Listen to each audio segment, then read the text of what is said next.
Today, we're going to be focusing on technology, technology policy, the role of government, the role of institutions, the scientists. Everybody, of course, is looking to expand frontiers, to find out where the new cutting edge is going to be.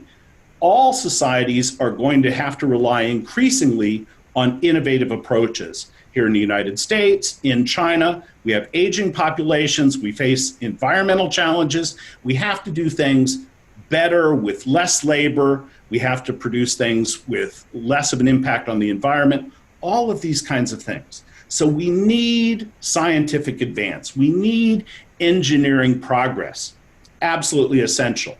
And of course, we know that both countries seek to promote these things by investing in education and other things.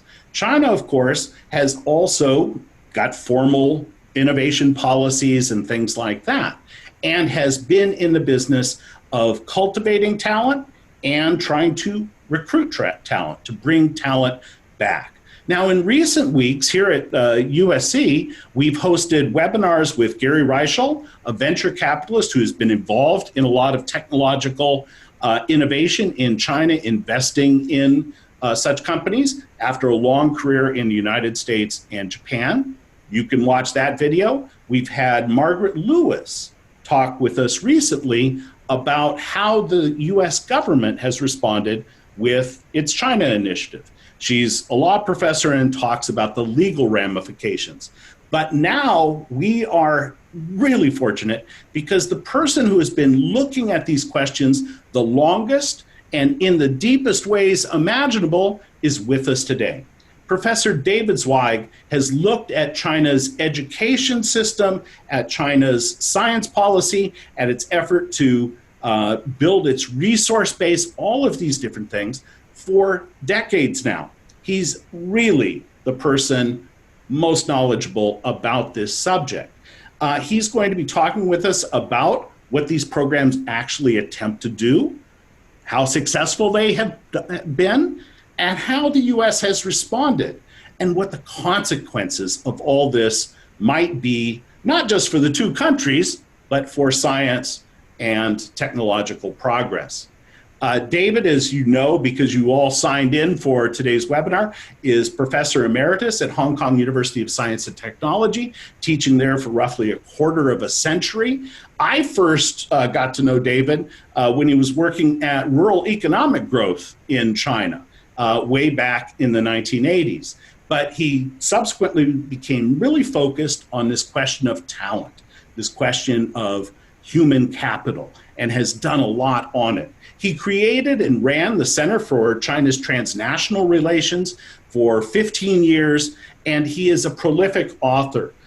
In fact, he just mentioned to us that he has another column coming out in the South China Morning Post, where he is a contributing author. Friends, I feel really lucky to be with David today. I'm sure you will be as well. David, take it away. Thank you very much for that very, very kind introduction. You can see, and thank you everybody for your willingness to spend your time and come and listen to me. The topic, as it says up there, is America challenges China's national talent programs. And good, here's where we go. So 3 main points I want to make. First is that China has experienced a terrible brain drain, starting back in the 1980s, where its best talent has gone overseas, and as I'll show you in a second, basically stubbornly refuses to come home full time. But the US, in sort of dealing with that situation, just doesn't get it, right? The United States has always been a winner in terms of the flow of human talent. As a Canadian, we've watched thousands, tens of thousands of people flow down to the United States. And so the United States just doesn't understand China's deep desire to bring people back. Second point is that in 2008, China had started to try and recruit people from around 1996, but around 2008, the Communist Party got engaged, actively engaged in this. And one leader named Li Yuanchao, he decided that he was going to create this 1,000 Talents plan, and that the goal was to create an innovative society bring about reverse migration, bring back talent from overseas, who could bring back technology. But there's nothing to say that he anticipated or advocated any kind of theft of technology. Third point I would make, and we'll see this as well, is that there's just too many mainland-born Chinese who are working in the U.S. who are actually abusing their access to the United States scientific community, their access to technology, to funding, the National Institute for Health, National Science Foundation. They're not following some of the rules of intellectual property, and we'll talk about that. The problem, though, is that while they're doing that, the current administration has exaggerated and securitized this behavior and using it to try to decouple the scientific collaboration between the U.S. and China. And as Clayton said, I see this particularly as problematic for the world. Now, here you can see again that the numbers of people, Chinese, coming back to coming back to China has actually been pretty low, though the rate has improved. As early as 2001, 98% of all the Chinese who were getting a degree in science and engineering were in the United States as of 2006. Or it's 5 years after. So 2011, 85% of the people who had gotten a degree, I guess in 2006, they were still in the U.S. So you can see that the only country that really comes close to that is the Indians. Now, the one study that you can see, sometimes I give you some of the footnotes for some of the points I make. About 90% of the people working in artificial intelligence who are foreign-born, foreign students, are staying in the United States. And 80% of those people are staying for more than 5 years. So again, this reflects very much on the Chinese. The largest stay rates are Taiwan, India, Iran, and China, and still 75%. I mean, they're up to 90%, right? So 90% of the Chinese who are working in AI are staying in the United States for at least 5 years after. And if they're not staying in the U.S., then they may be going to Canada, Singapore, South Korea, and not a huge percentage are going back to China. So here's how I see sort of laying out the problems, kind of repeating myself a little bit, but I think it's important. So once Li Yuanchao, and here's a picture of me shaking hands with Li Yuanchao, once he became the head of the organization department of the Chinese Communist Party, he encouraged a mass mobilization to try and bring people back. He relied on traditional Communist Party mobilization strategies, giving quotas, propaganda, and as China got more money in the 2000s, they had more and more money to roll out to try and bring people back. And they put pressure on cities, they put pressure on universities, they offered money to try and bring these people back. Now, the United States government sees the problem as one of spying and theft, and sees this secret conspiracy by the Communist Party to bring this technology back. My argument is the argument at point number 2. Here, I guess I can even show you, right? That individuals, I believe strongly that individuals in China are doing this largely because they want to get ahead and they see opportunities to get rich. I did a research project, I did a paper, and you can see I cite it down at the bottom here. Around 2005, I found that at least half of the people who were returning to China in that period were coming back because they had found some technology.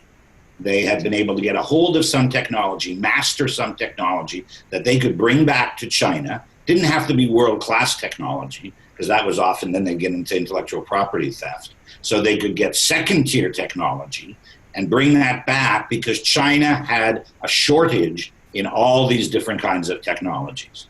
I can go into that more in the Q&A. But as time progressed, and now today, those little openings, those little, sort of not world class, but second tier technology, you can't make any money bringing that back to China. China's got all of that. If you want to make money, you want to get a good position at a university, you want to get a job with a very good company, you have to be bringing back world-class technology. So you get these individuals here in North America or Europe who see the opportunity. If they want to get ahead, they've got to do what we call rent seeking. They have to bring this stuff back. I also mentioned here that the Foreign Thousand Talents program is also a serious problem. And as we've seen with Professor Lieber at Harvard and several other locations in Orlando, Florida, a medical institute, these people will take money, secretly take money, and share biotechnology, a lot of it's cancer related, but biotechnology with China in return for secret bank accounts.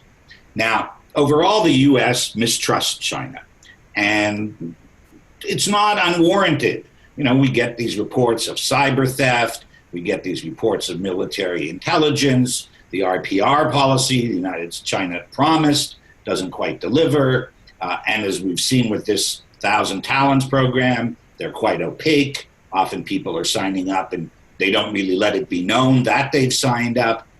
And as one Australian, Alex Joske, says, one of the problems with this is that technology moves, but it's not the body of the technology. It's not the piece that moves. What these programs mean is someone puts that technology, understands that technology in their head, and then they move. And so it's much, much tougher to control the movement of that technology. And the fourth point I would emphasize is that this administration, though it started back in the 1990s, but this administration clearly sees economic security as national security. And so feels the loss of technology to China is a direct threat to U.S. national security, even if it's not strategic, if it's cancer-related stuff, right? And so they securitize and try and make this transfer of economic goods into a national security issue. So there I am giving Li Yuanchao a briefing, meeting him in 2012, and the base of my briefing was to show him data that I had collected from as early as 2011, showing that the majority of people that he was trying to get back on his program were only coming back full-time. His original goal was to bring people back full-time. His original goal was to bring them back full-time. He was capable, unfortunately, only in bringing people back part-time.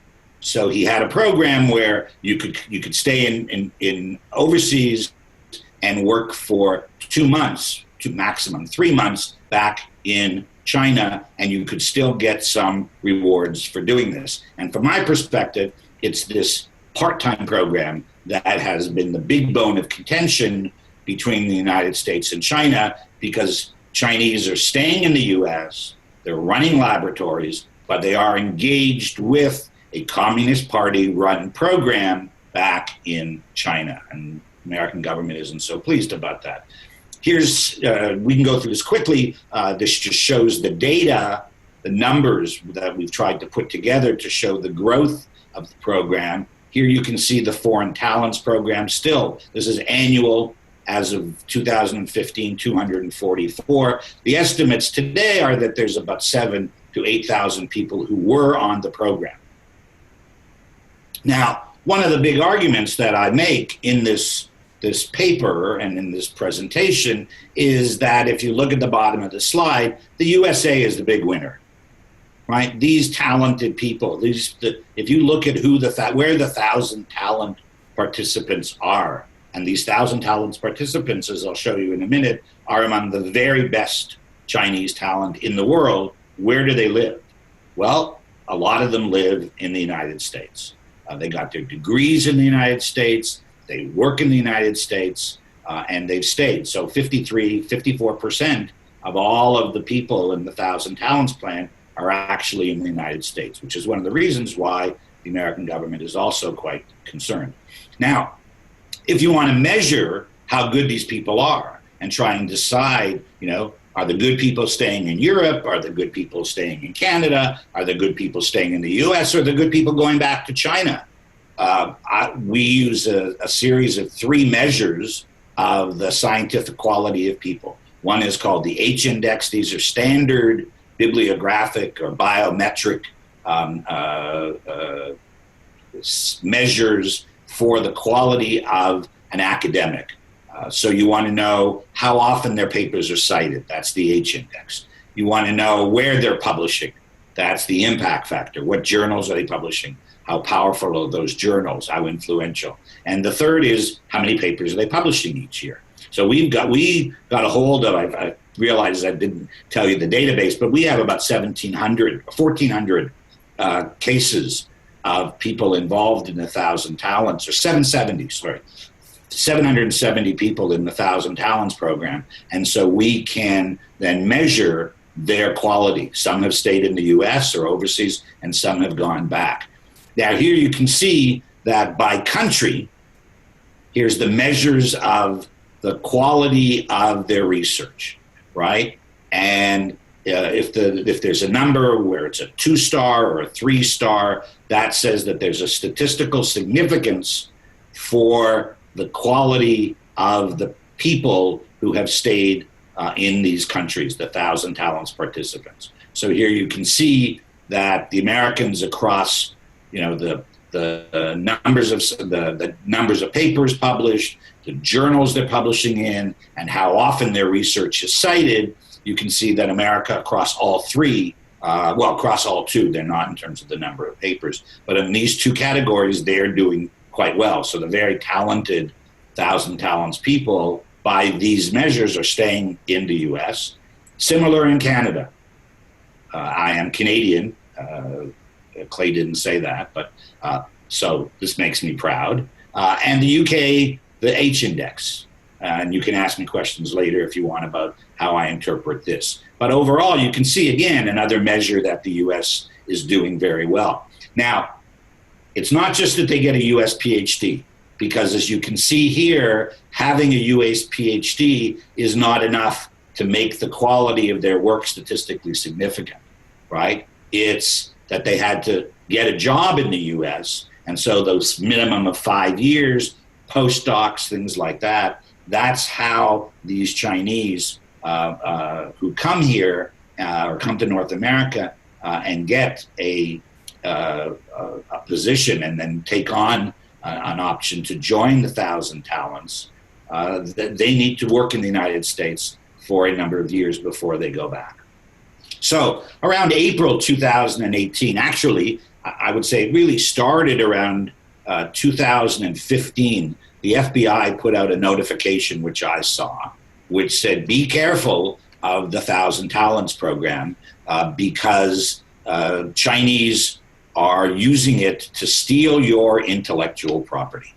And then in April of 2016, the FBI started raising this issue again. And then in April of 2018, they organized a full court press, to use a USC metaphor, a basketball metaphor. They put on a full court press against the Chinese and mobilized many people to start to pay attention to this. And they started to share information with the National Science Foundation or the NIH, arguing that people were starting to steal technology and sending it back to China. Now, the evidence, so there it says U.S. Senate panel, FBI attack. I went through this stuff pretty carefully. There was a U.S. Senate report in October of 2019. And there's really not a lot of evidence of major amounts of theft. What you really, or illegal transfer of technology. What all of these studies have basically found is if people were cheating, if Chinese are cheating, and I'll show you some examples later, it's what I would call double dipping. What's double dipping? So you have a job in the United States, and then without telling your U.S. academic institution, you also take a job in China. As we said, 2 or 3 months, but some people may take a full-time, right? They could take a job for the whole year or sign up at a Chinese university and never tell their American university. So they're drawing 2 salaries. Same thing for grants, right? You get a National Science Foundation grant, but you also, as you can see from the bottom line, you get the Natural Science Foundation of China grant, and you don't tell the NSF or the NIH that you've got this grant in China. As it says here, they rarely overlap. And so I think a lot of universities are not as concerned, but there is the lack of reportage. There is a lack of transparency on these issues. One of the things I think that, see how I'm doing, I think I'm okay. So one of the things that I discovered in some of my research while trying to understand this is that there is a theory which was put forward by a former FBI agent, and it's called the 1,000 grains of sand hypothesis. And what it argues is that China has a unique strategy of spying. And that strategy of spying is to compel Chinese researchers in the United States to spy. That they send people into the U.S., go around to these universities, talk to these people in their universities and their laboratories, and say, please spy for us. Now, there's no proof.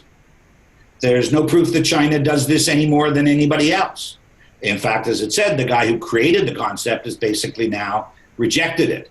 But you can see that this really drives the FBI's view of the enemy that they are confronting, right? Director Wray quoted I guess it was in 2018, China has pioneered a societal approach to stealing innovation, and everyone is in on it, including 130,000 Chinese graduate students and researchers coming to the U.S. yearly. So he's basically accusing 130,000 Chinese grad students of stealing. And President Trump at one point said that all Chinese students steal. Now, a study done by a professor named Andrew Kim looked at the Economic Espionage Act and finds that if you start with the assumption that Chinese are likely to do this, and therefore you investigate the Chinese more than you do others, you will then find that you've got a higher percent or a higher number of Chinese who are engaged in this kind of behavior. And it really picked up in the more recent period. So between 1997 and 2009, 17% of defendants under the Economic Espionage Act had Chinese names, but that rate tripled by in these years, 2009, 2014. 21% of Chinese were charged, but then found not guilty of serious crimes. More than double the rate, or just about double the rate of non-Chinese. So Chinese are charged much more frequently, and then in fact there's a much higher percentage of not being guilty. And I can show you that in a second from the NIH data as well. The third thing, which is a real problem, is what Professor Kim calls pretextual prosecutions, where the FBI decides this guy's done something, but God, they can't prove it. And so they try and persuade him or her to take some kind of lesser crime. Or they get them, interview them and say, did you do this? Did you do that? Did you take your computer to China the last time you went to China? And they just, out of fear, they say, no, I didn't. And then they find that they did, and then they can arrest them for lying to an FBI agent, right? If you lie to an FBI agent, it's a federal crime. So I went back and interviewed the people who run these programs for the NSF and for the NIH were both kind enough to share with me their data and also to grant me interviews. I've interviewed both people in both of these institutions twice. Now, the National Science Foundation, these are sort of the finding from my conversation with her, that first of all, NSF just didn't pay attention about this problem until 2018 when the FBI sort of warned them about it. In response, they have set up their own Research Security and Policy Office only recently. It's the woman who runs that office that I interviewed. Their particular target is foreign influence, looking for fraud and abuse caused by these programs. To date, they've taken action against 15 researchers for $4.6 million in grants, which is not a lot of money when you look at the size of the budgets that NSF has. It's in the hundreds of millions of dollars. But she also told me that 7 universities have now reported, have investigated their own people and have now reported potential cases on their own. So they're now investigating another 35 cases. Now, what really troubles her about the double dipping is that if you get a grant for NSF and you get this Natural Science Foundation grant in China, you may be committing yourself to 20 months a year of research, 24 months a year. Impossible. So someone's going to suffer. Someone's getting the money, or one of the two sides is paying money to the researcher, and they may not be getting their full share. And so she has examples of people who dipped from both sides and in fact had a very hard time delivering on their American NSF grant and eventually lost that money. Now, people ask, is this done on purpose? What's the American side looking at this? And for NSF, they would say they just have too many applications, right? They have 80,000 applications a year, and they just don't have the time to look at all of these grants. And so their view is, we're going to trust these people that it's just ignorance, and therefore we're going to send teams out to the universities around the country and encourage universities to remind our Chinese colleagues that they should be more transparent and not put this false information on file.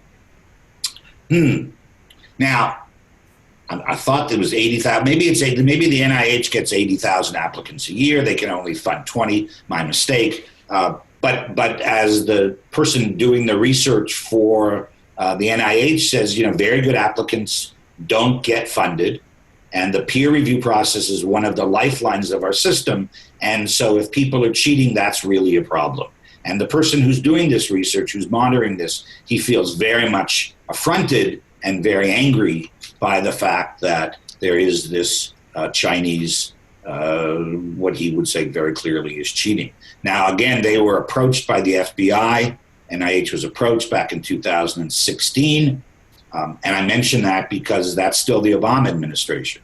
So it's not just the Trump administration that's been paying attention to this. And as he, to quote his name's Michael Lauer, who has published all this stuff for the NIH, program staff started to notice affiliations in publications where authors were listed as professors at universities in China when we had no record of this. Grants listed from the Natural Science Foundation, but there was no mention of this in their grant applications in the U.S.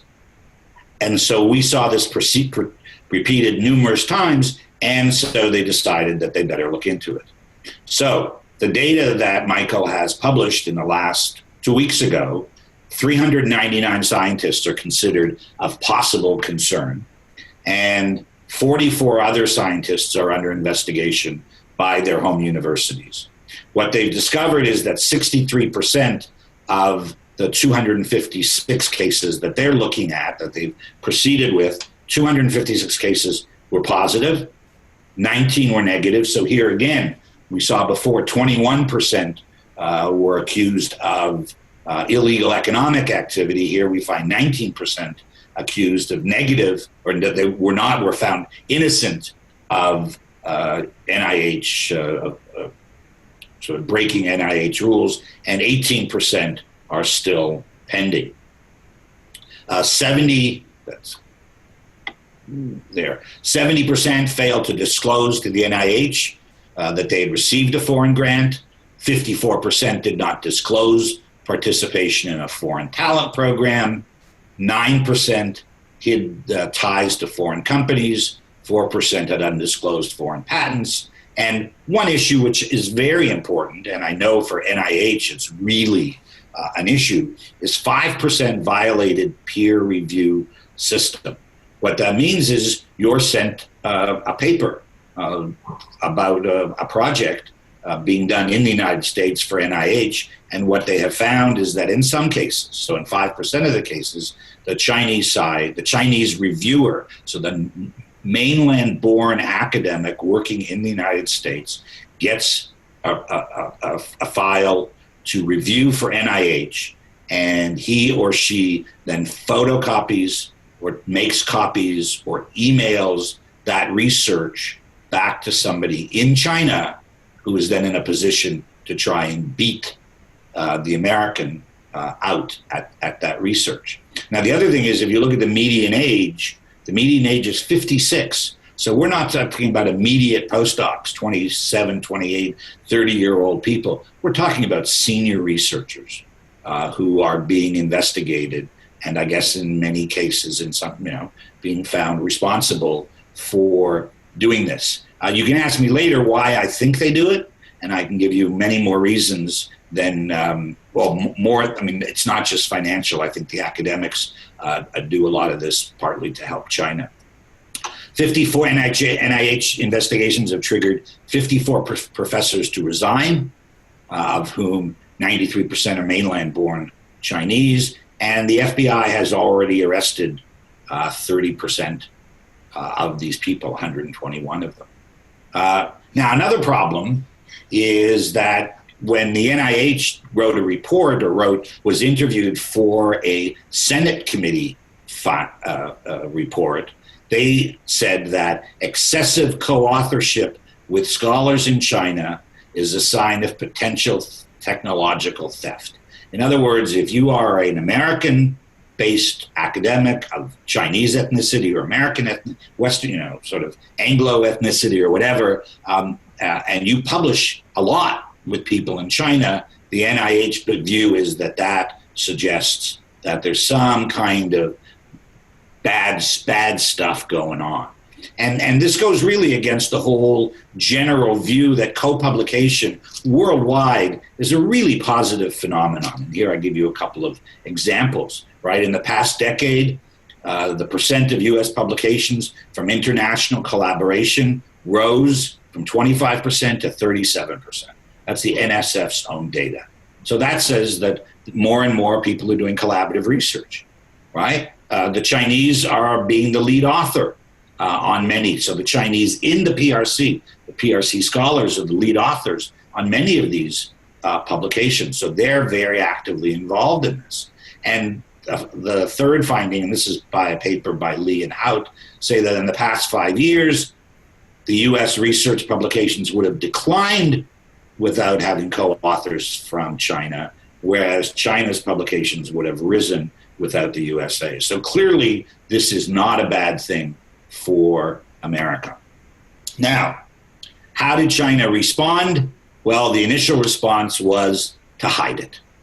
It didn't happen. This is similar to Made in China 2025. You just stop talking about it, right? And so you can read through these quickly, different examples of where the Natural Science Foundation or the Ministry of Education or the Cyberspace Administration of China all sent out messages to different organizations or in different ways to basically say to the Chinese institutions, mostly the universities, take down this information, no longer put it up there.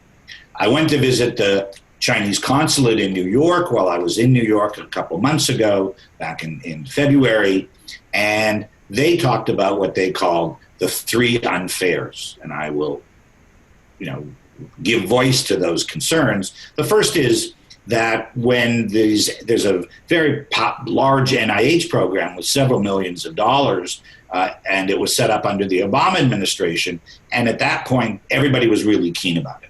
And the Obama administration called it Cancer Research Without Borders. That cancer research without borders is now, from the Chinese perspective, being seen as spying.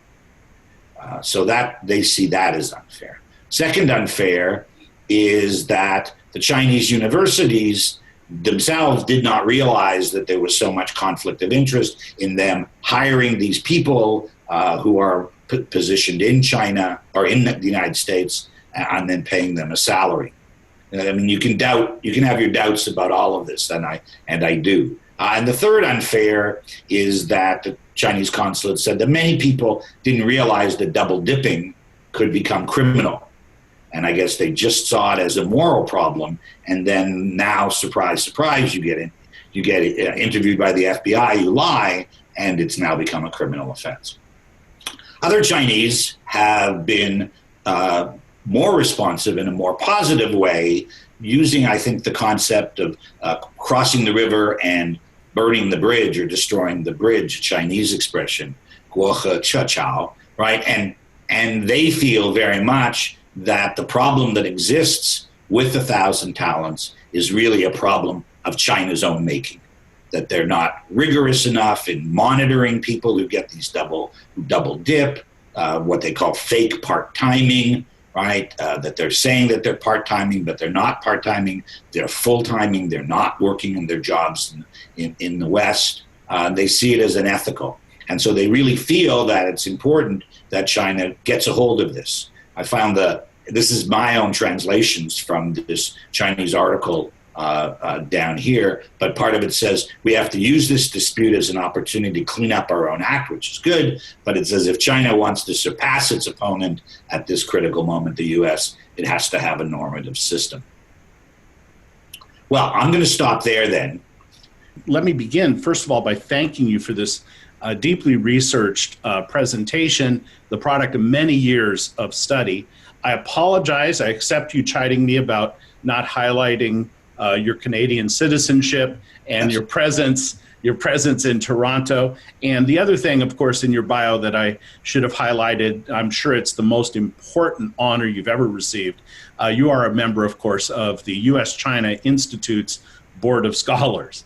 But, that's right. Otherwise, I wouldn't have come here. And I wouldn't have, I couldn't have trusted that you'd let me give the talk. Well, we're really delighted to have you with us, and you can see earlier presentations that David has made on our website. But I want to jump in. We have some questions in the Q&A section. I would encourage others who would like to raise a question to click on that Q&A button at the bottom of the page and go ahead and type in your question. Don't wait till the last minute. We might not be able to get to it if you do that. But let me begin. You highlighted, for example, that a lot of Indian scholars stay.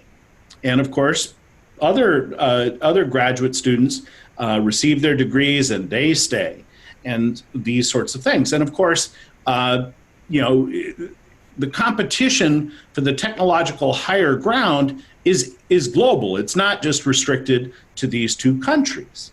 And so let me ask you this question. Is the United States focusing on China because it's a relatively easy target, because it fits into a broader issue with China? Well, it clearly fits into a broader issue with China. But part of the reason, too, that the United States is focusing on is if you compare India and China, for example, the Indians have no comparable program, right? Modi is the first prime minister to really try and do some effort to encourage people to come back.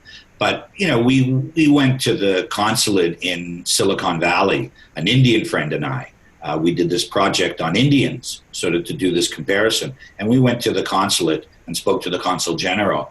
And he said he doesn't even try to persuade people to come back because they're only going to go back if they want to go back. And there's just not this kind of systematic, there's sort of effort. The second is, there's clearly a rivalry, a military security rivalry with China. You can't underplay it. You can't downplay it. So from that perspective, the United States is clearly, as a hegemon, as the dominant power in the world, it doesn't feel very threatened from India, but it clearly feels threatened from from China. And the Chinese have this major program. They have these national programs and pour a lot of money into doing this. Yeah, and so this effort to get people to come back, but also to recruit foreign talent and that sort of thing is quite systematic. And so that's one of the things, of course, that sets this apart.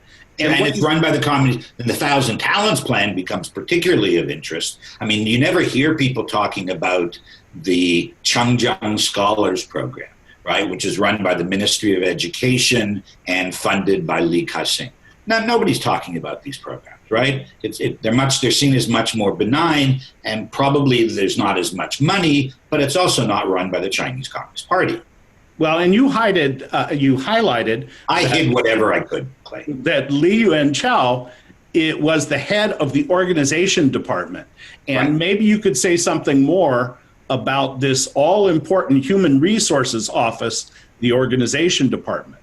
And sure. So that emphasizes just how central this was to the party. Sure. Well, I can say this. So as of 2003, a fellow named Zhang Qinghong, who was leader of the organization department before Li Yuanchao, he decided that the Communist Party should no longer just be responsible for talent within the party, but that it should be responsible for Rencai, for talent throughout all of China. And so they created a leadership group on talent and recruited people from the Ministry of Education, Ministry of Personnel, Ministry of Security, the military. They put all these people on this committee to really try and mobilize and control the flow of talent. But they didn't have a very systematic program. And then in 2007, the Ministry of Education comes forward with its own program, which Li Yuanchao then steals, basically. And he turns it into the 1,000 Talents Plan, and then does this mass mobilization, right? And so during his 5 years, it's a very assertive program to try and bring people back. I mean, we can talk more about sort of changes under Xi, and there are some debates about that.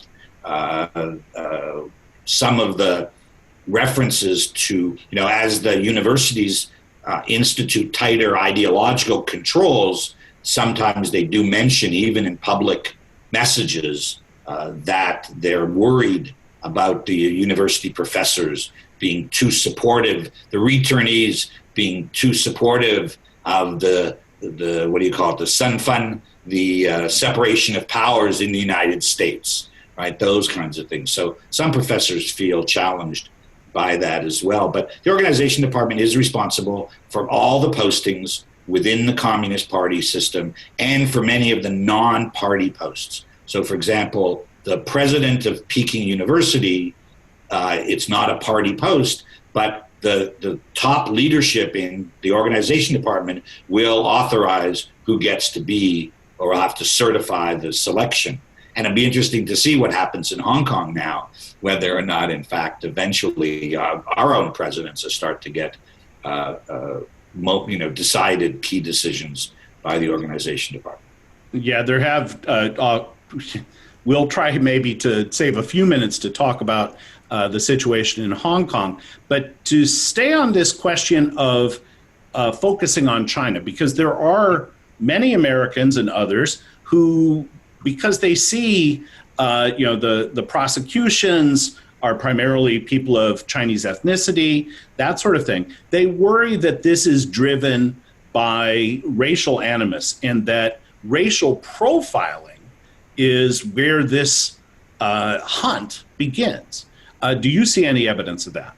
Well, I'm not sure which presentation you were following, Clay, when you asked me that question, because here's my 1,000 grains of sand hypothesis, right? And the bottom, I knew I didn't say, it says here, encourages racial profiling. And so the point I was making in these last three sentences, I was just teasing you, Clay, in these last three sentences is that, in fact, you could argue very much that this is racial profiling.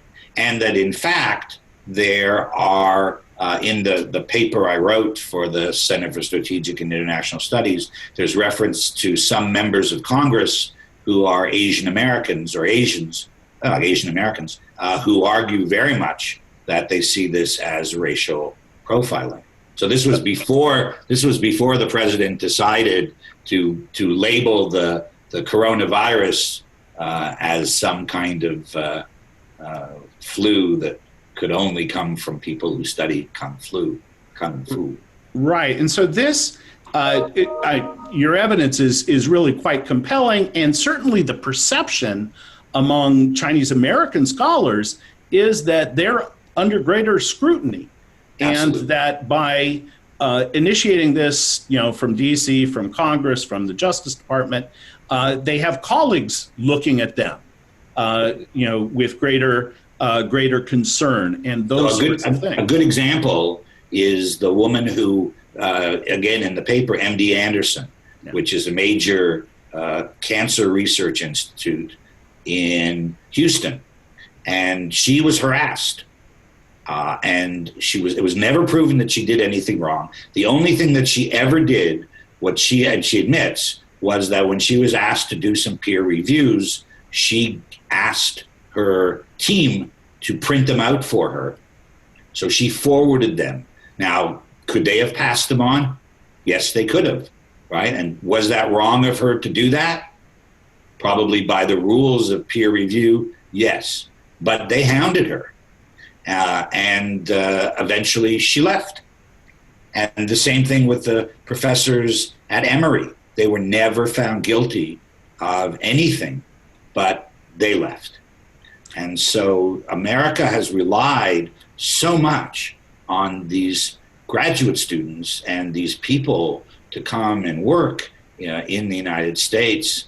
You go back, everybody always talks about how so many of the Nobel Prize winners are foreign born, right? America's benefited from that.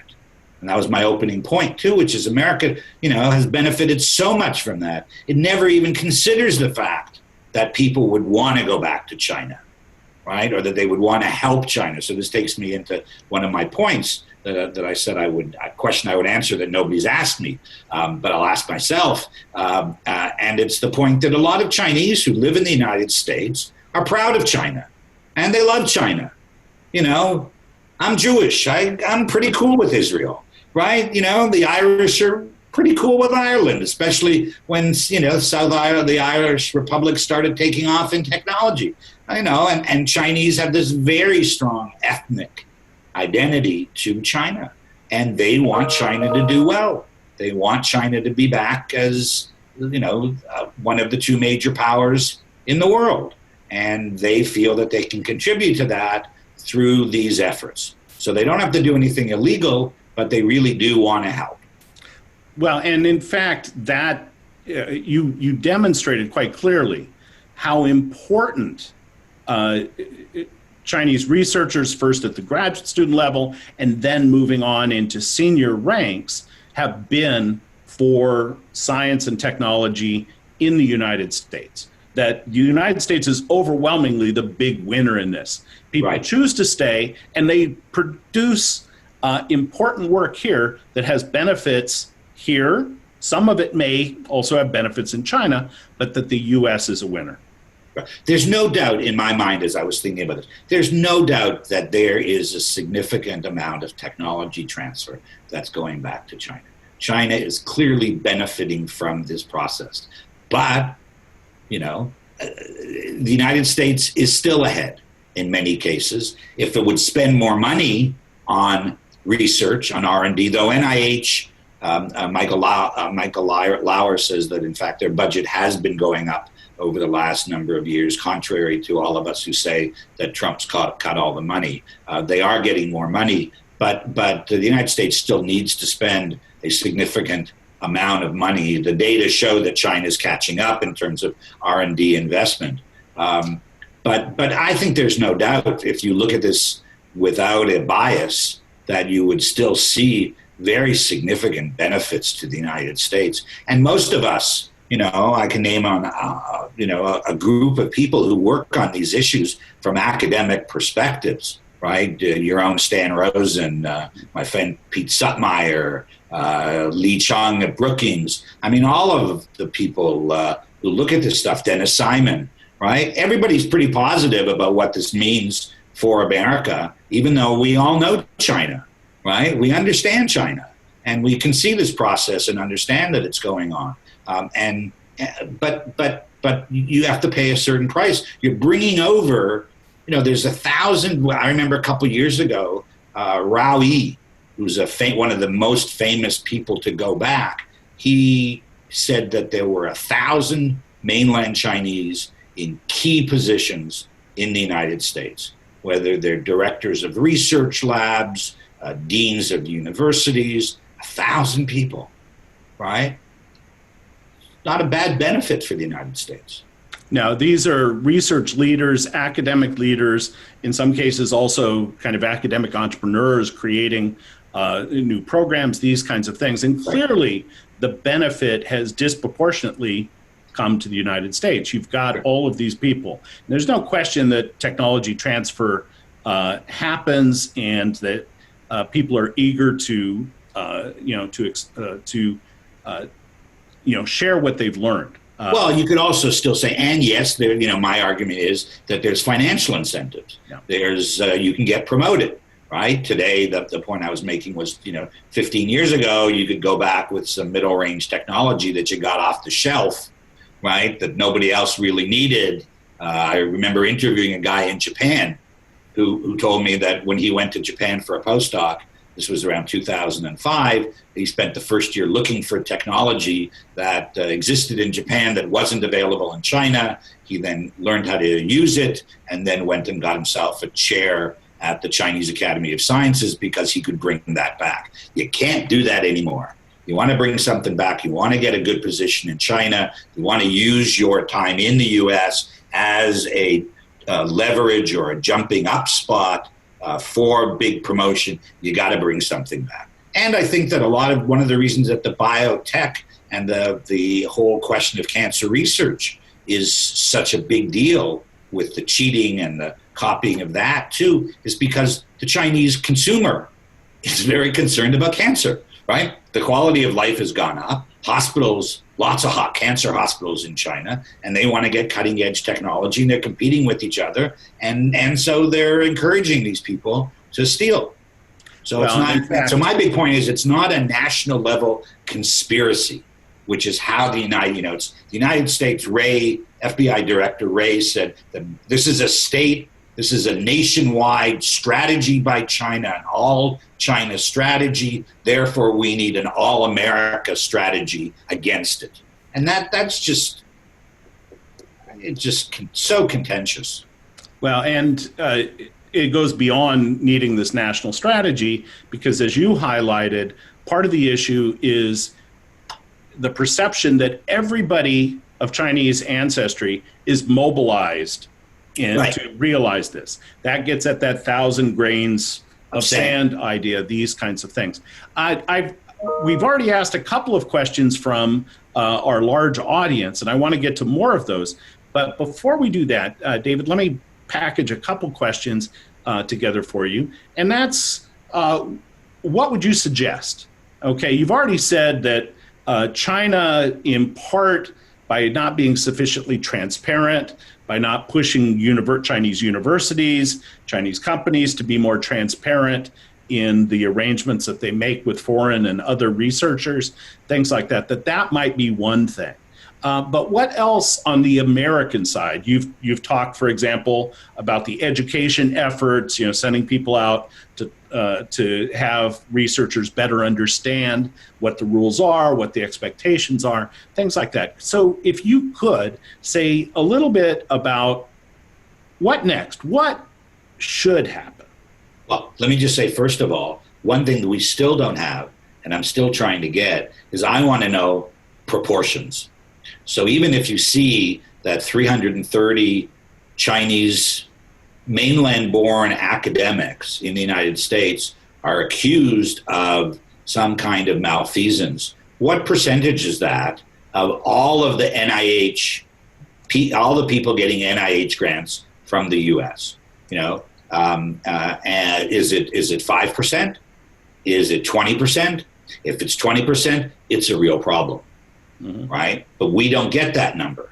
We just get and I've tried to push for that number, and no one's given it to me, right? That's I think says a lot about how big a problem it is. The numbers themselves can be big, but if most of them are just doing double dipping and it's not really that big a ripoff, then the United States government has to stop sort of tricking these scholars to a certain extent into lying, right? About not, they get them scared. They come back to the United States, they interview them, and then they get them to say, no, I never took my computer. And then bingo, you've lied to the federal agent and you're in big trouble.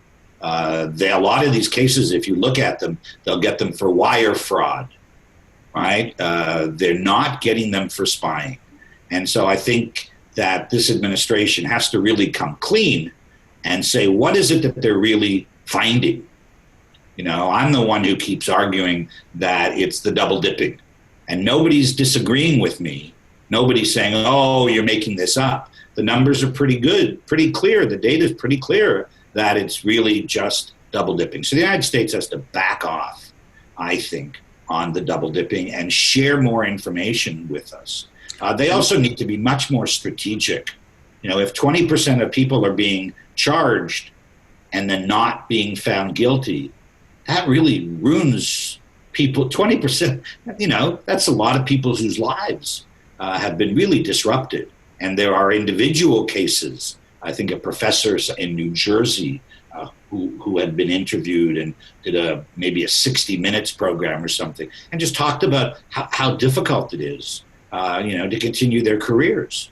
And so in that sense, you're taking a vibrant researcher and you're either making it impossible for them to work. Graduate students don't want to work with them. They can't get grants anymore. So you're really undermining talent. So I think that's a real problem. What I really would like to see is I'd like to see the two sides sit down. One of the reasons I'm doing this, now I'm retired, so let me try and see if I can get some kind of dialogue going on this issue at any level that we can get it going. I know that the Chinese consulate in New York sent my CSIS report back to China. And even though people can load it up and look at it, and I do have a fair number of critiques for China, particularly about the whole transparency issue, that they feel that it's not an unfair critique, and that it really is something that even the Chinese, why isn't the science counselor at the Chinese embassy or the science counselor at the consulates putting out notification? I don't know that they aren't, but they should be putting out notification to people and saying, look, you're ruining it for other people. You're crossing the bridge, you're blowing it up, you're getting your money, and then you're really making it so much more difficult for these other people. And now, though, in the climate where people resign positions, they may have to pay fines, they may have to accept punishment of some sort. That, of course, discourages people, and people are nervous about even acknowledging some of these connections. And sure. So by pushing, as you say, at the government level, by saying we're going to systematically announce these kinds of things, that we're going to be completely transparent about this. The double dipping is tax evasion. It's similar to that, as opposed to some sort of transfer of technology, illicit transfer of technology in many cases. We don't necessarily know. Now, we've gotten just a bunch of questions. 34 questions. Yes. Many of them fall into the realm of, is this racial profiling? Does this compare with what goes on with other ethnicities and things like that? And one question, one kind of group of questions that comes up focuses on STEM. And one of the issues that came up with your data is, did you see distinct patterns in the hundreds of people whose cases you actually know, right, that you were able to locate, in terms of the fields that were being focused on? Because one person is asked about non-STEM recruits. Does such a thing exist? And maybe you could say a little bit more about who gets recruited for these things. Sure. Well, one of the places that, just again, as an example, let me say something that I think the United States has the right to do. If some of these people come from military institutions, right, and they are clearly interested in aerospace, in material science, things that China's military needs. And I have no problem. I think that given the nature of U.S. China relations, I have no problem with the United States saying you cannot have people come in those programs. Right now, given the tension in U.S. China relations, let's lower the tension and let's not do it in that. Where a lot of the real problems, though, as I said, is also in the biotech, right? Cancer research. I mean, particularly the foreigners and some of the cases, there's a case in Florida, in Orlando. There's a research institute where there were 6 people who were charged, 5 of whom were Westerners. One was a Chinese, I guess, who maybe even came over as a postdoc or something, but who had persuaded them to get involved. And they were transferring cancer information back to China and getting paid in bank accounts in China. Right. So I think the biotech, from my perspective, the biotech is the one where the financial benefits are great. There will be cases of where it's clearly military mobilized technology theft. The Department of Energy had 8 or 9 people who were members of the 1,000 Talents program. That's a risk. I mean, it depends what they're doing. The Department of Energy is responsible for the nuclear arsenal. So where are these guys situated? If they're, and it's important to have it open, right? To have these much more open issues. So I think STEM is a big thing, right? But the United States needs the STEM students because the Westerners, the Americans themselves, are not going into STEM in the same number. Yeah, in terms of enrollments, international students in some of these fields, 50% or higher, and so clearly the United States needs this talent and benefits from it.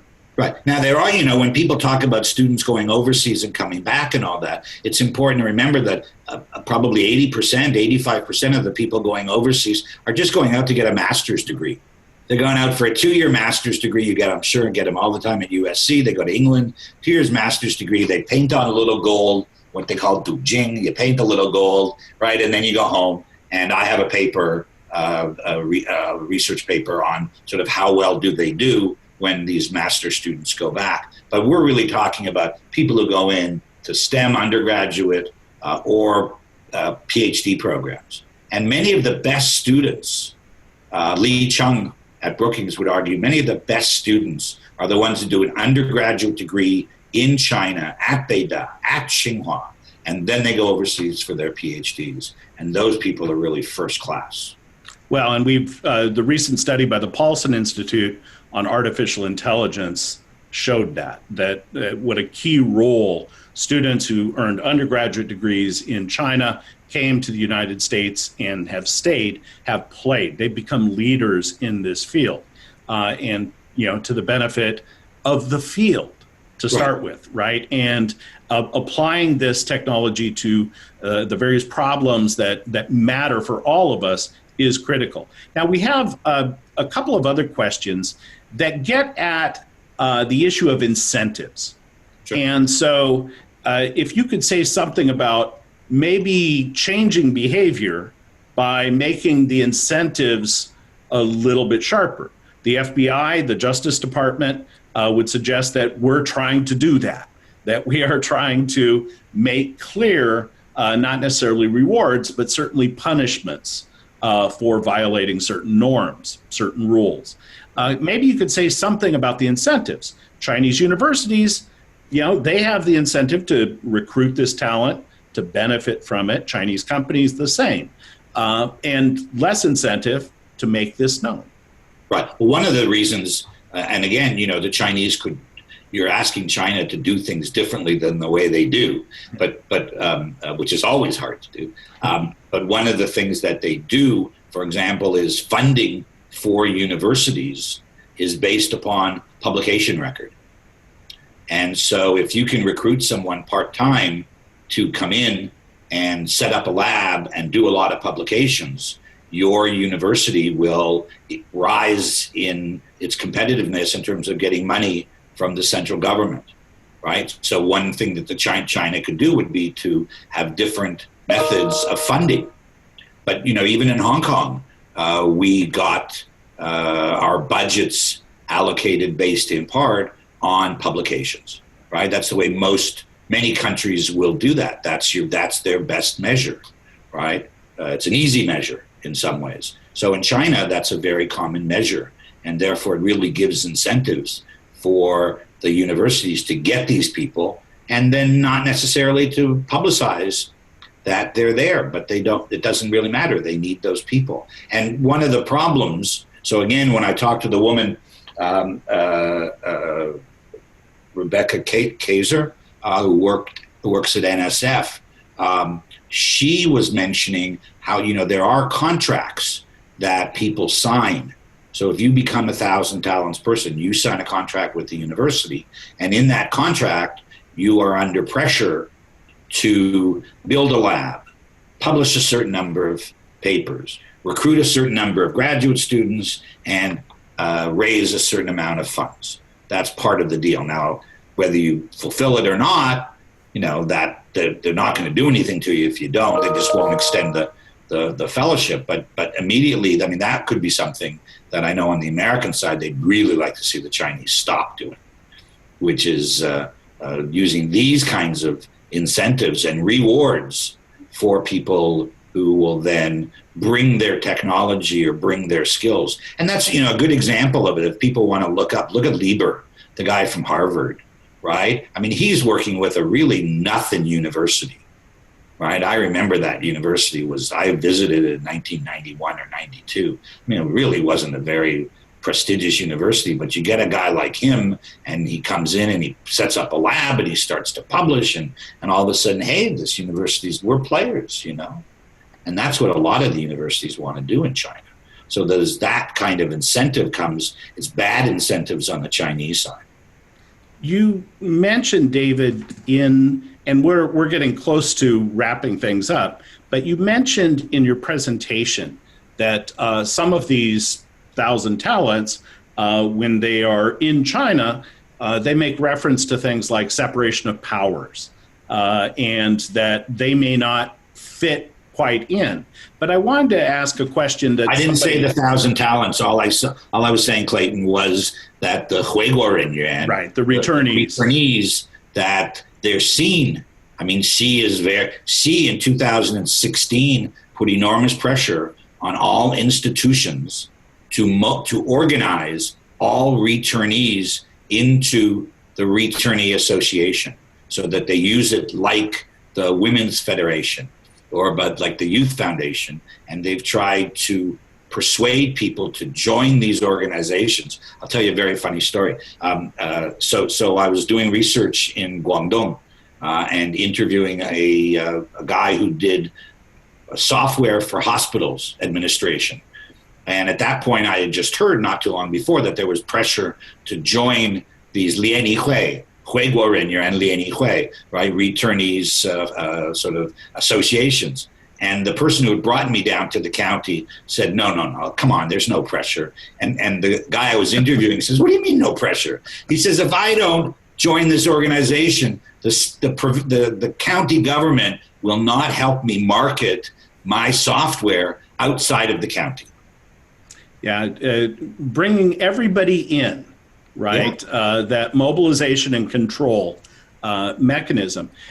But the question that was raised in the Q&A section gets at another issue, which is that some people have said that America and other Western countries invited Chinese in so as to inculcate them and to then turn them back to China and have them transform China. Sure. I'm sure that some people may have had these kinds of ambitions, but in most cases, certainly at USC, we're just after the best students. If you want to have the best university, you need the best faculty. You want to get the best students because that excites the faculty. You get the best product. Right. What would you say to somebody who says, we've educated children of the Communist Party elite, and that hasn't changed China? Sure. Well, there's a wonderful book called To Change China by Jonathan Spence. Right? 50 years old now, yeah. Right. And there's another book by Randy Cross, who was a student with me in China in the he was in the 1979 or 1980 cohort and looked at American scientists working in China and the difficulties. So that there's a long tradition of trying to change China that doesn't succeed very well. Right. And that's, again, why I think there's so much disappointment with Xi Jinping, because here Jiang Zemin, it seemed it was getting, a more open China, and who it wasn't so clear. And then now China has rolled back to a certain extent, I'd say, major extent. And so it's really hard to show that there's a big change on that from people. I can give you another empirical example. So I did a paper with a young man who was a graduate student, got his PhD at UCLA in political science, a mainlander who studied with me in Hong Kong. And we did a paper a couple years ago where I had a data set of people who had returned, entrepreneurs who had returned, and had asked them their views on certain issues. And one was on environment. Do you think that environmental protection is something that you should really worry about, not so worry about, blah, blah, blah. Corruption, very worried, not so worried about it. And then we also had data on their own sense of how well their company was doing. And the people who were adopting the Western values of corruption being bad, and we need to worry about environmental protection, statistically, they did less well than the businessmen who went back and said, screw it, I'm going to match, China's got a powerful culture, right? The party itself is powerful, but China's got a powerful culture and very, very hard to transform it. This is just a little micro example. In my own work, I look at the effort to change norms from these returnees. And you get things like Justin Lin, who went back and set up this great economic and research center at Beida. And that spills over into other parts of Beida, but it doesn't necessarily spill over into the whole country, right? So I always talk about the small little points of reform. Zhao Ziyang used to talk about the little points of reform, and that the way to change China is you set up an institution. It works. It's effective. It does better because of borrowing Western technology. Well, this will take me back to Li Yuanchao. One of the reasons, if you read, so the article that Henry Wang and I did in China Quarterly in 2013, you look at what Li Yuanchao was saying, and this was a very open-minded guy, and he got nowhere, right? He did not succeed.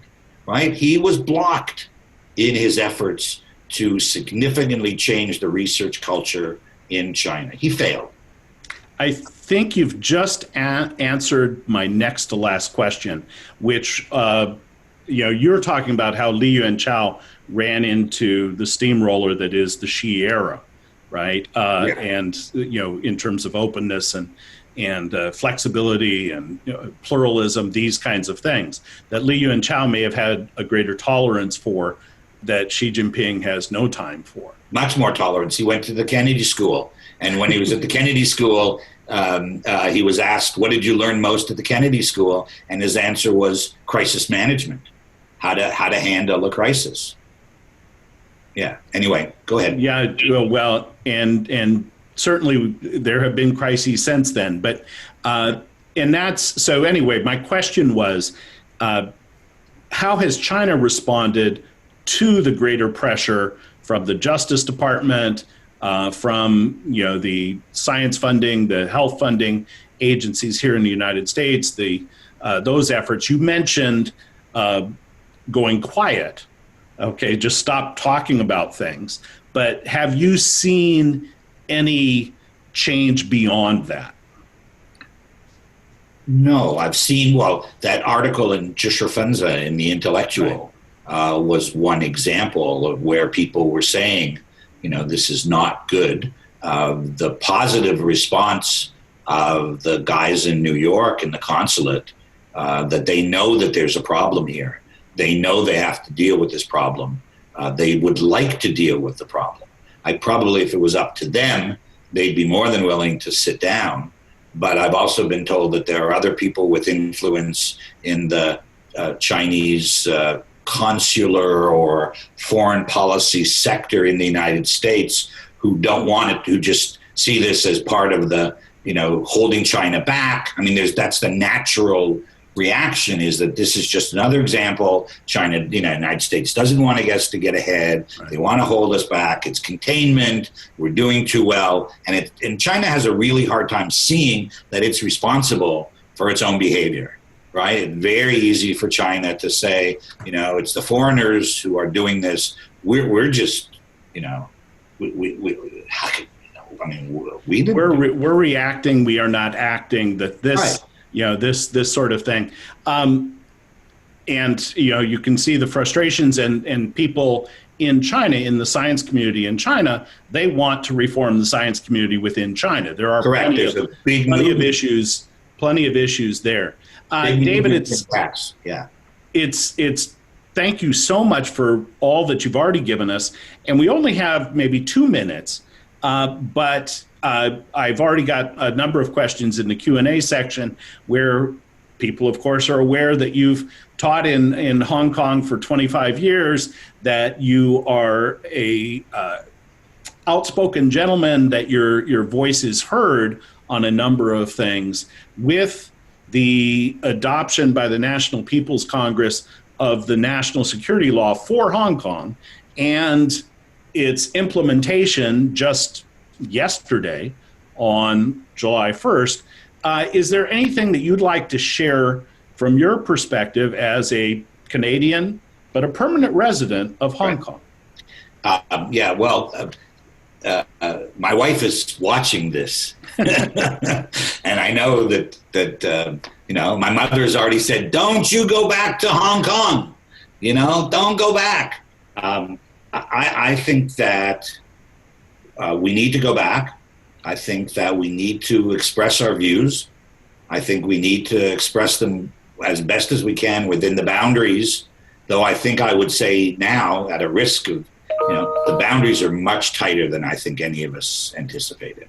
I want to go back and talk to some of my pro-Beijing, pro-China moderate friends and really get a sense, aren't they a little surprised at the intensity of and systemic and the institutional creations of these committees, committee to protect national security, that's just a kind of scary thing. And so we really don't know what we can and can't say.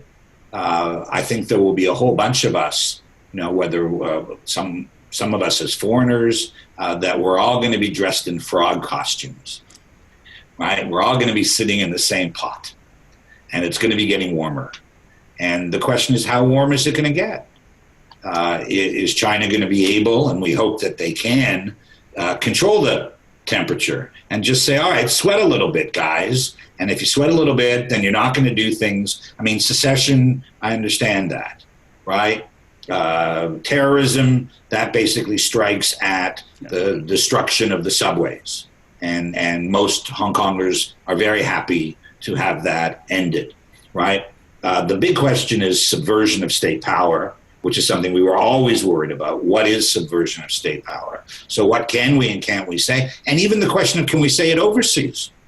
You know, my daughter was saying to me in an email, she was saying, Dad, I still have a green card. You know, I'm still a permanent resident of Hong Kong. Does that mean that I can't say anything critical of Hong Kong? And if I go back to Hong Kong, am I going to get arrested? According to the national security law, she could be, which is really, I think they've gone over the top, I think, in what they really needed.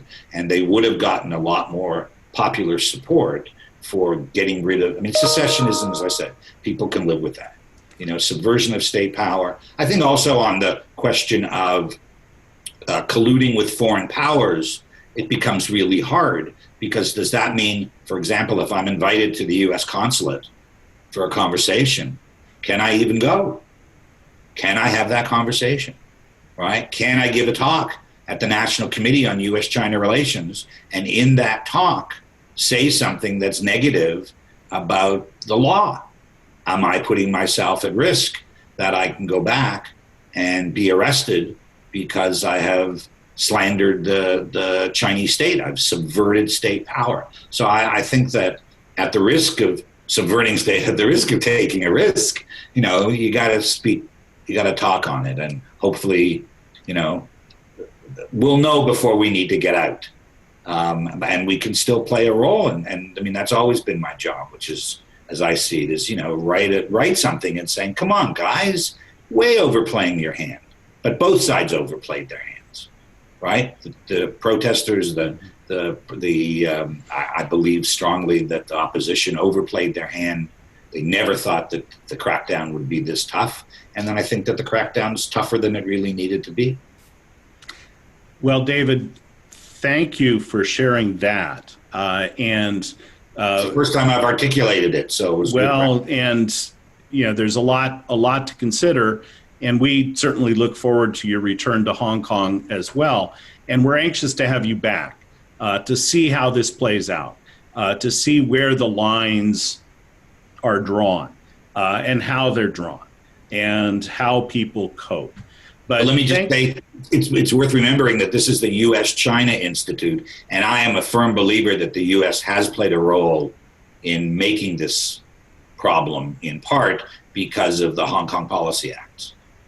Go ahead and say a couple of things about that, and then we're going to have to close it off. Sure. Well, I think that, you know, for a long time, the Chinese would say to me things like, oh, you know, the Americans are engaged in undermining the Hong Kong security, Hong Kong, pushing for secession and all of that. And aren't they really up to all of this? And my view was, look, you know, there's not much. The American embassy or the American consulate in Hong Kong wasn't doing much, though Alex Lowe in the South China Morning Post had an article today where he talked about at least two ways that he sees some money flowing to the opposition. But I would always say to my Chinese friends, you know, come on, it's just, you guys are paranoid.